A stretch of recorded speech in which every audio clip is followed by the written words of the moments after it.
Bismillahirrahmanirrahim. Assalamualaikum warahmatullahi wabarakatuh. Alhamdulillahirabbil alamin. Wassalatu wassalamu ala asrofil anbiya'i wal mursalin wa ala alihi washabbihi ajmain amma ba'du. Yang pertama dan yang paling utama, marilah kita sama-sama panjatkan puji serta syukur kita kehadirat Allah Subhanahu wa taala yang Maha Pengasih lagi Maha Penyayang. Tak lupa kita panjatkan sholawat kepada junjungan besar kita Nabi Muhammad SAW, kepada para keluarganya, para sahabatnya, dan kita selaku umat sampai akhir zaman.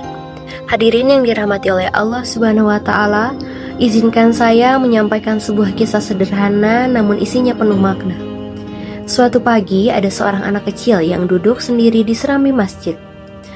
Terlihat pakaiannya bersih, tubuhnya rapih, tetapi sorot matanya menyimpan kesunyian.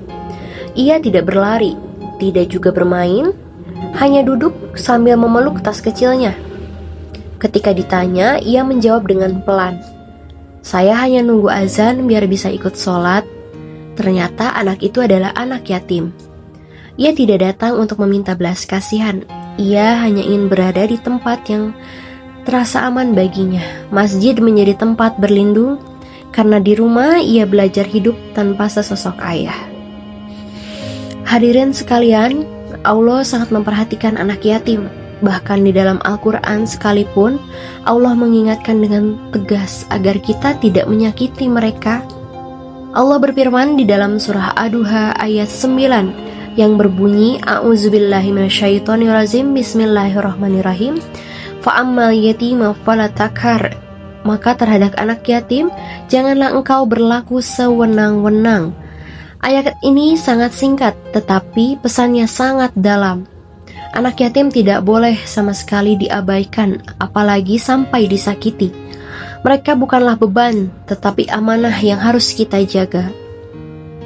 Rasulullah SAW pun memberi perhatian yang sangat besar kepada anak yatim.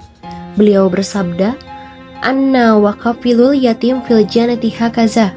Aku dan orang yang mengurus anak yatim kelak di surga seperti ini. Lalu beliau mengisyaratkan jari telunjuk dan jari tengahnya yang dirapatkan. Hadis riwayat Bukhari. Bayangkan betapa dekatnya kedudukan orang yang memuliakan anak yatim selama di dunia dengan Rasulullah SAW kelak di surga.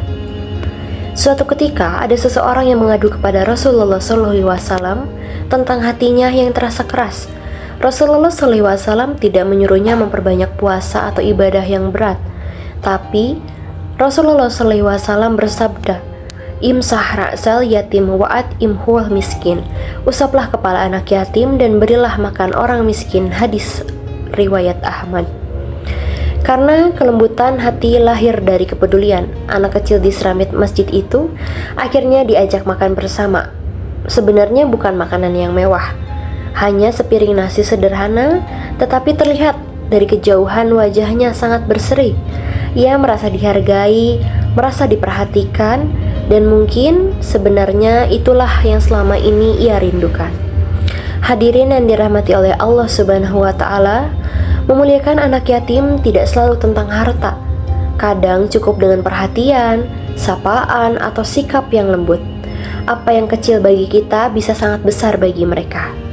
Jangan sampai kita rajin beribadah, tetapi lupa kepada anak yatim di sekitar kita.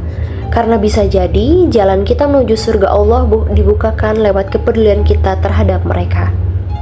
Semoga Allah melembutkan hati kita, menggerakkan langkah kita untuk memuliakan anak yatim, dan mengumpulkan kita bersama Rasulullah SAW di surganya. Amin, amin ya rabbal alamin. Mungkin hanya cukup sekian yang dapat saya sampaikan. Kurang lebihnya mohon dimaafkan. Wassalamualaikum warahmatullahi wabarakatuh.